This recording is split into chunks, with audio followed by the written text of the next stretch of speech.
nasa Pilipinas pa si suspended Mamban Tarlac Mayor Alice Guo na ipinapaaresto po ngayon ng Senado dahil sa ilang beses na hindi pagsipot sa pagdinig. Sa panayam po ng unang balita kay Attorney Steven David, kahapon daw huli niyang nakausap si Guo. Pero hindi niya alam kung nasa ang lugar mismo sa bansa ang alkalde. Kahit daw payuhan ni Attorney David si Mayor Guo na humarap sa pagdinig ng Senado, limitado lamang ang masasagot ng alkalde. Pwede raw kasing gamitin laban kay Guo ang anumang sasabihin niya sa pagdinig. Nahaharap si Guo sa mga reklamong graft at paglabag sa Anti-Trafficking in Persons Act na parehong may kaugnayan sa koneksyon umano niya sa Pogo.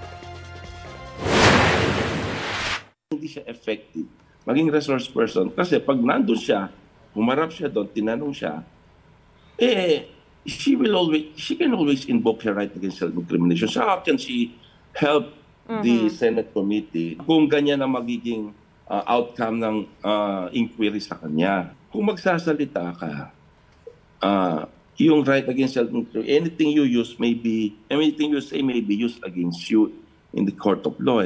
So, ano ang pwedeng itanong sa kanya na hindi siya self-incriminate? Kapuso, para sa mga maiinit na balita, mag-subscribe sa GMA Integrated News sa YouTube. Sa mga kapuso naman abroad, subaybayan nyo kami sa GMA Pinoy TV at sa www.gmanews.tv.